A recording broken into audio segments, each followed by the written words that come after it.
வணக்கம், நான் உங்கள் ராணி பேசுகிறேன். இன்றைக்கி தீபாவளி பலகாரமாக ரிப்பன் பக்கோடா செய்கிறது எப்படின்னு பார்ப்போங்க. அதுக்கு என்னென்ன பொருட்கள் தேவைன்னு சொல்கிறேன். இந்த கப்பில் 1.5 கப்பு பச்சரிசி மாவு எடுத்திருக்கேன். 3/4 கப்பு கடலை மாவு, பச்சை கடலை மாவு, வெண்ணெய் ஒரு 20 கிராம் அளவுக்கு எடுத்து வச்சுருக்கேன்.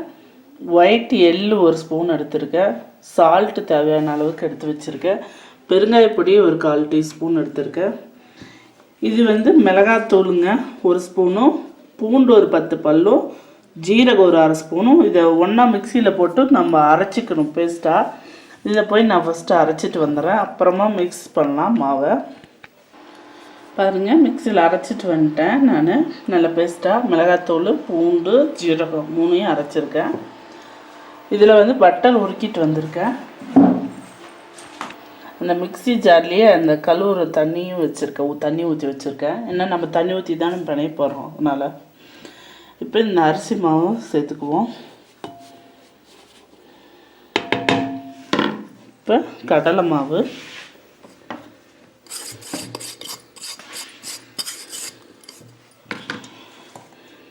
பெருங்காயப்பொடி, உப்பு, எள்ளு, ஒயிட் எள்ளு போட்டிருக்கேன். இப்போ இந்த அரைச்ச விழுது,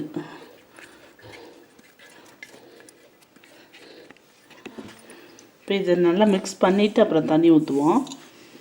அந்த உப்பு, காரம், பட்டர் எல்லாம் ஈவனாக மிக்ஸ் ஆகணுங்கிறதுக்காக ஃபஸ்ட்டு மிக்ஸ் பண்ணிவிட்டு அதுக்கப்புறமா தண்ணி விடுவோம்.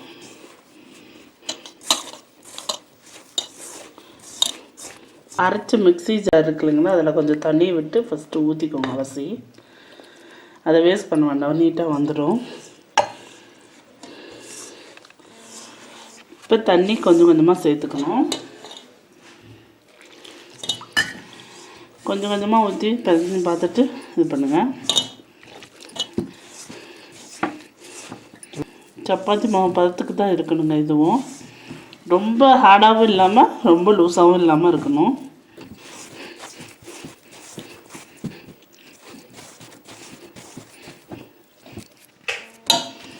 பிணைஞ்சாச்சு பாருங்கள். ரொம்ப டைட்டாகவும் இல்லாமல் ரொம்ப லூஸாகவும் இல்லாமல் இந்த பதத்துக்கு இருக்கணும். இப்போ நான் இந்த அச்சில், இந்த முறுக்கச்சில் போட போகிறேன். ரிப்பன் பக்கோடா அச்சு வச்சுக்குவோம். இங்கே இதுவும் போடலாம், சிங்கிள் பட்டையாக வரும்.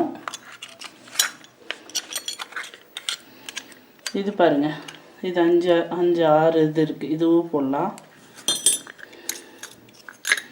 இல்லைன்னா இந்த சிங்கிள் இது பட்டையாக வரும், இது போடலாம். அது 3ல் இது வேணால் போடலாம். என்கிட்ட இந்த மாதிரி நிறைய அச்சஸ் இருக்குது. இதில் ஏதோ ஒன்றா போட்டு போடுவோம் வாங்க. உலக்கில் ஃபுல்லாக மாவு போட்டுக்கோங்க. எண்ணெய் தடவிக்கோங்க. உலக்கில் தடவிட்டு இந்த நீல வாக்கா போட்டிங்கன்னா தான் உள்ளே போகும். நல்லா ப்ரெஸ் பண்ணி விட்டுட்டு ஃபுல்லாகவே போட்டுக்கோங்க. இது நீளமாக இருக்கிறதுனால நிறையவே போடலாம். இந்த அளவுக்கு போடுங்க போதும், ரொம்ப மேலே வரைக்கும் போட வேண்டாம். மூடணும் இல்லைங்களா, அப்புறம் வெளியே வரும்.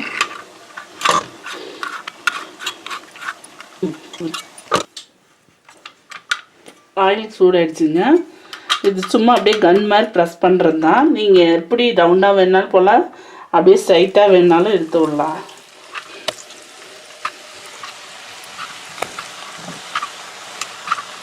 ஆயில் புதுசாக செய்கிறவங்க இருந்தால் இந்த மாதிரி செய்யும்போது பார்த்து உஷாராக பண்ணுங்கப்பா. அப்படியே ஒன்று மேலே வந்தாலும் ஒன்றும் பிரச்சனை இல்லை, போடுங்க, வெந்துடும். போதும், ரொம்ப இது பண்ணுவாங்க. ஃபுல்லு இதுவும் போட்டேன் நான், அதில் புளிஞ்சிட்டேன் பாருங்கள். இதாக இருக்குது. இப்போ மறுபடியும் அதில் உலக்கில் மாவு போட்டு வச்சுக்குவோம். அது நல்லா வேகட்டும். நல்லா வேகிற வரைக்கும் வெயிட் பண்ணுங்கள். கரண்டி போட்டிங்கன்னா நல்லா இதாகிடும்.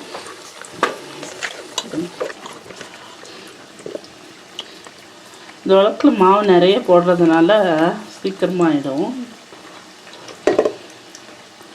நீளமாக இருக்கு இல்லைங்களா, நிறைய மாவு இது பிடிக்கும்.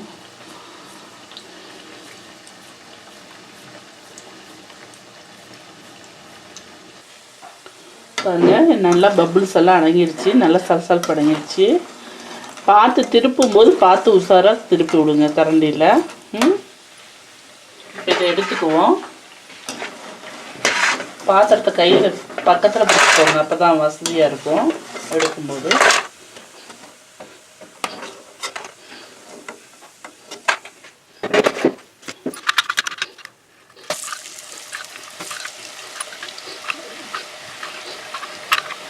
போதுங்க, ஏன்னா ஆயில் கம்மி இருக்கிறதுனால ரொம்ப போட்டோம்னா திருப்பும்போது கஷ்டமாக இருக்குது.